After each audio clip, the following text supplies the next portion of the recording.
This story is titled, Caught My Girlfriend on a Secret Vacation with Her Ex. So I froze our joint account and left. Hey everyone!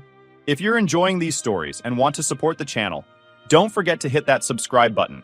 It's completely free, takes only a second, and helps me bring you even more awesome content like this. Now let's start the video. OP starts by saying, I'm a 28-year-old guy, and until a few months ago, I thought I had my life figured out.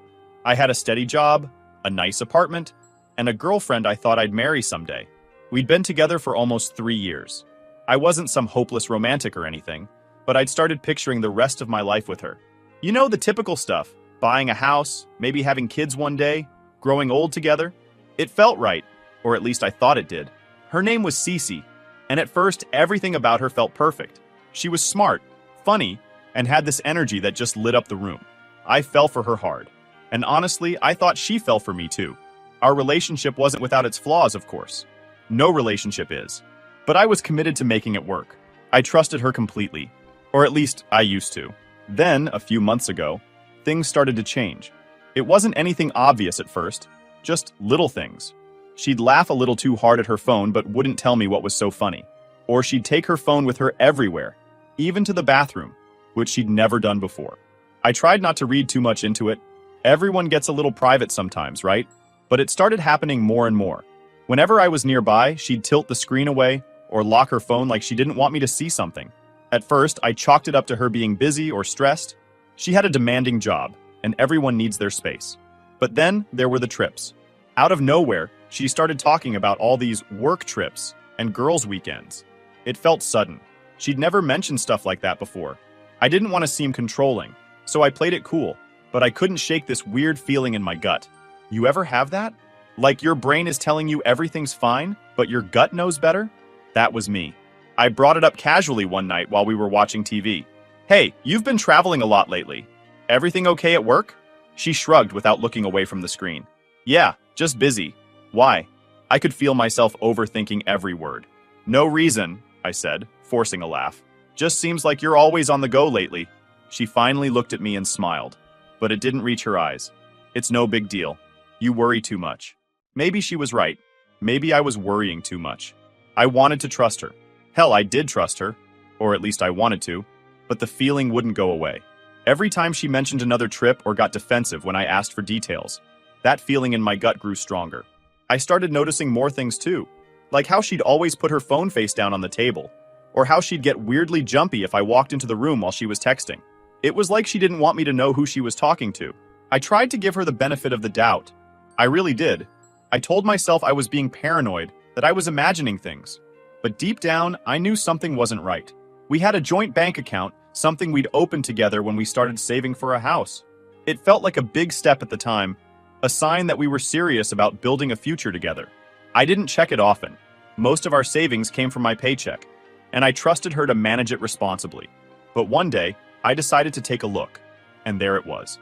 $3,000 gone in a single withdrawal. No heads up, no explanation. Just gone. I stared at the screen, my heart pounding. It didn't make sense. We'd talked about every big purchase before. That was our rule. If either of us wanted to spend more than $500, we'd talk about it first. It wasn't about control. It was about being on the same page. So why hadn't she said anything about this? I told myself there had to be a reasonable explanation. Maybe it was an emergency. Maybe she'd forgotten to tell me. I tried to stay calm, to not jump to conclusions.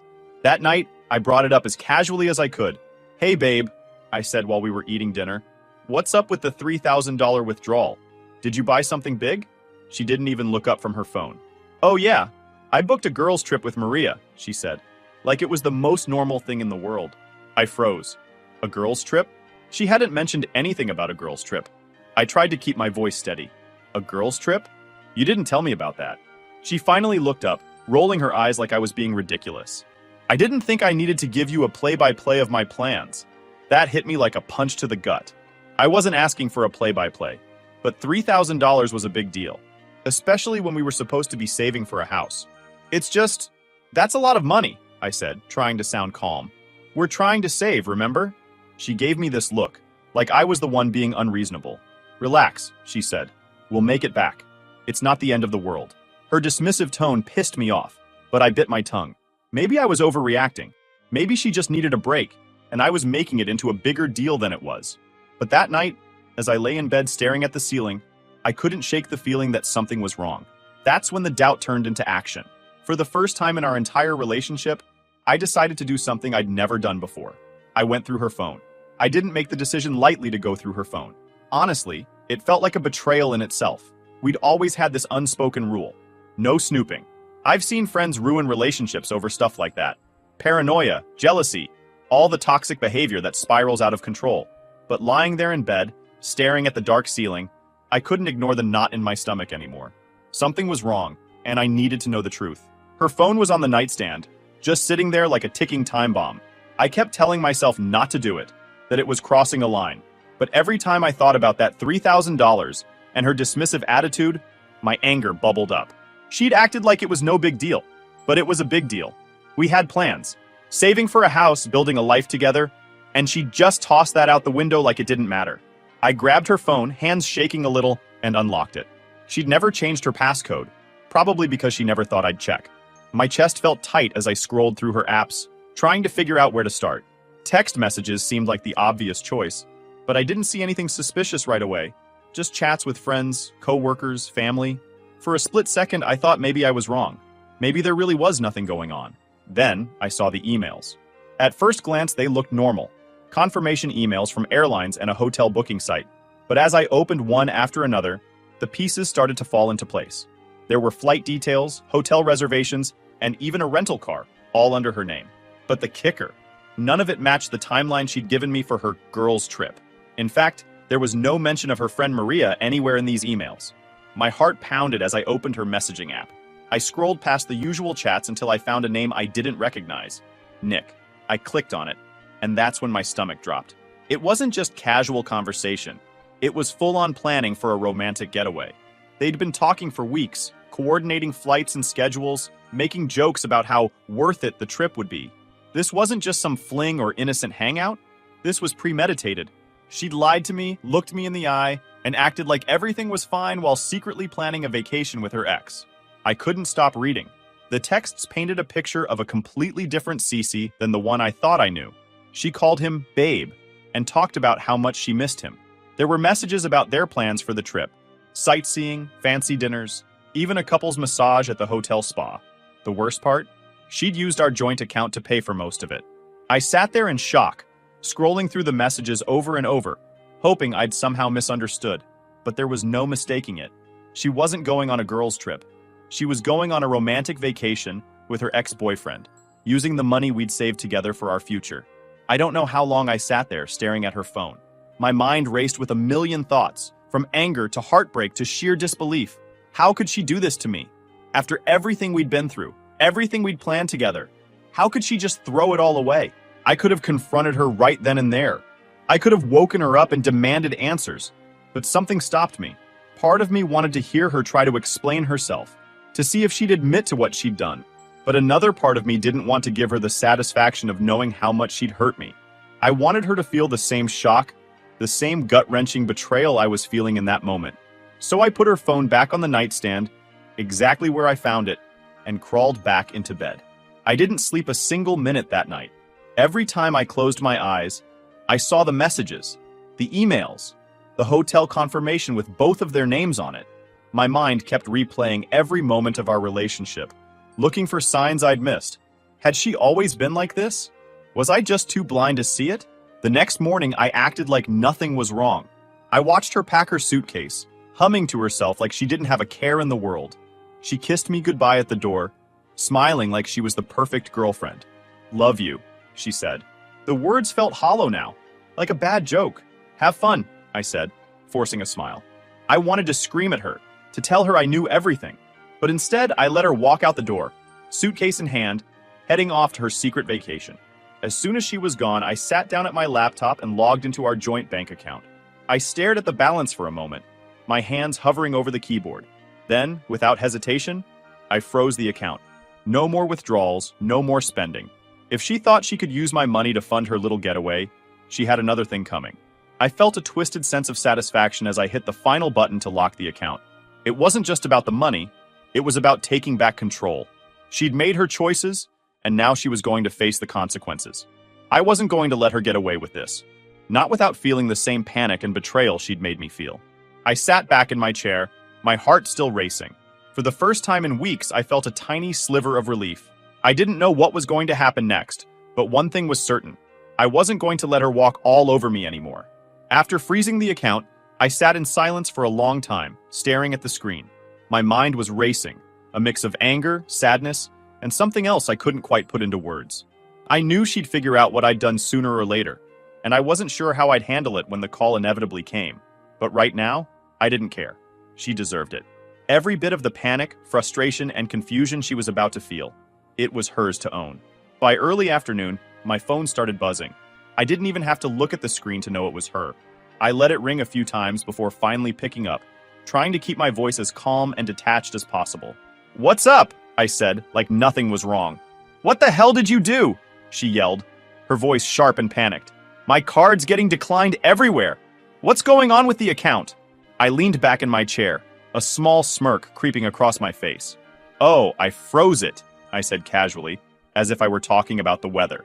"Figured it was the least I could do after finding out you're on vacation with your ex." Dead silence. For a moment, all I could hear was her breathing, rapid and uneven. I could imagine her standing there, clutching her phone, scrambling to figure out what to say. Then came the denial. "It's not what you think," she blurted out. Her voice was shaky, desperate. "Cut the crap," I said, my tone icy. "I read the emails, Cece. I saw the texts.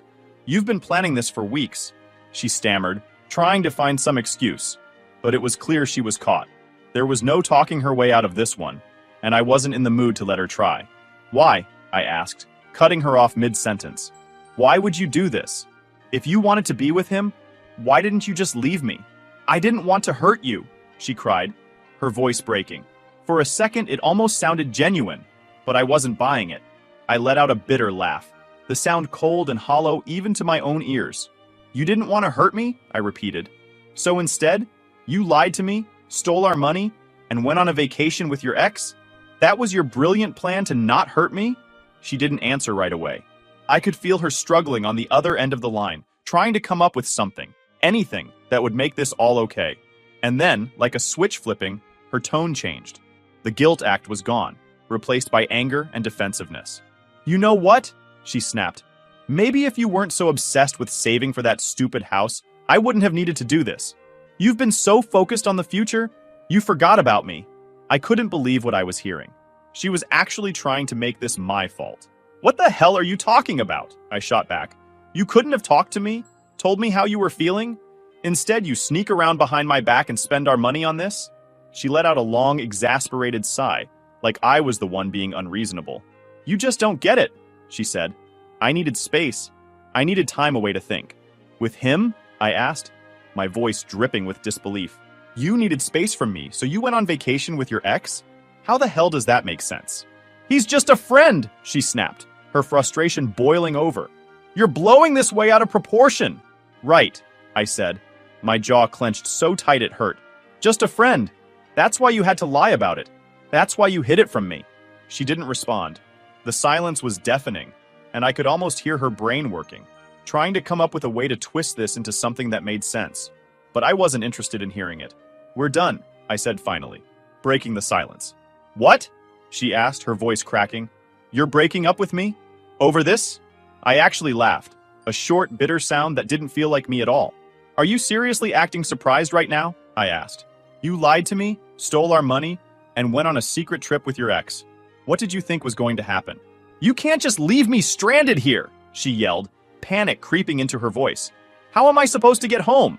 "Not my problem," I said coldly. "You made your choices. Now deal with the consequences."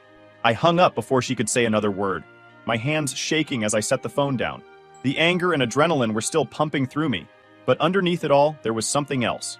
A dull, aching sadness. As much as I wanted to feel nothing for her, the truth was, I'd loved her. Or at least I thought I had. And now it was all gone. Just like that. The hours that followed were a blur. I couldn't sit still. Couldn't stop thinking about everything that had just happened. Part of me felt guilty for freezing the account. But every time I thought about those texts, that guilt disappeared. She'd lied to me, betrayed me in the worst way, and I wasn't going to let her get away with it. By the end of the day, I started taking steps to cut her out of my life completely. The first step was moving out of the apartment. I didn't want to be there any longer than I had to, surrounded by memories of a life that clearly meant nothing to her. Packing was surreal. Every object I picked up reminded me of her in some way. A mug we bought on a trip, a blanket we shared while binge-watching TV shows. It all felt tainted now, like I couldn't separate the good memories from the betrayal. I rented a storage unit for my stuff and started crashing at a friend's place. I couldn't bring myself to stay in the apartment even one more night. The landlord was understanding when I explained the situation and let me break my part of the lease early. Cece, of course, was still responsible for her half. Not my problem anymore. While I was packing, Cece's texts started coming in. She was furious at first, demanding that I fix the account situation and calling me all sorts of names. Then her tone shifted. She started begging, saying she was sorry and that we could work it out. It was laughable. The sheer audacity of her trying to patch things up after what she'd done was just unreal. I didn't respond to a single message. I'd already blocked her on most platforms, but I left her number unblocked for a couple of days, just out of morbid curiosity to see what she'd try next.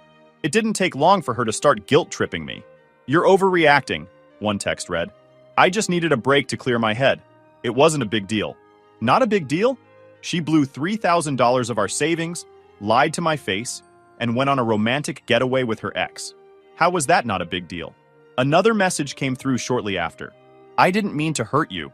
I love you, and I want us to move past this." Move past this? I couldn't believe what I was reading. The more she texted, the angrier I got. Finally, I blocked her number too. I didn't need to see any more of her twisted attempts to rewrite the situation. A couple of days later, mutual friends started reaching out. Apparently, Cece had wasted no time spreading her version of the story. According to her, I was some heartless monster who abandoned her in the middle of nowhere and left her penniless. She conveniently left out the part where she lied, cheated, and used our joint account to fund her little vacation. The first time I heard about it, I actually laughed. It was so typical of her to play the victim. She'd always been good at manipulating people, twisting situations to make herself look innocent. But this time, I wasn't going to let her get away with it. I started telling my side of the story to anyone who would listen. I didn't hold back. I showed them the texts, the emails, even screenshots of the bank account transactions. Most people were shocked. A few said they'd always thought something was off about her, that she had a way of making everything about her. Others, though, still sided with her. They believed her sob story about being abandoned and thought I was in the wrong for freezing the account. At first, that bothered me. I wanted everyone to see her for who she really was. But eventually, I realized it didn't matter. I wasn't going to waste any more energy on her or her drama. The people who mattered believed me, and that was enough. One of the hardest parts was dealing with the practical fallout.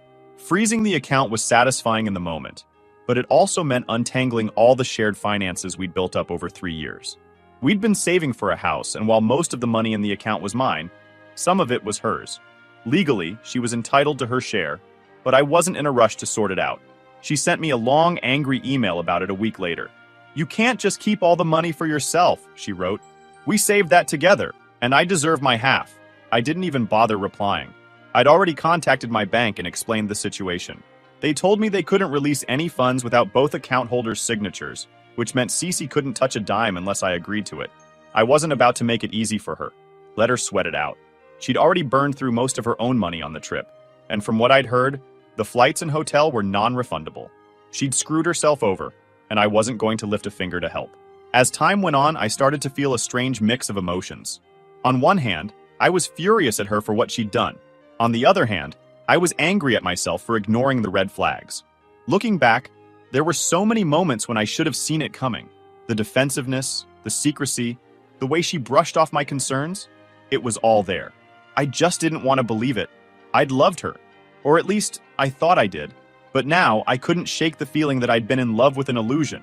The person I thought I knew, the person I thought I was building a life with, didn't really exist.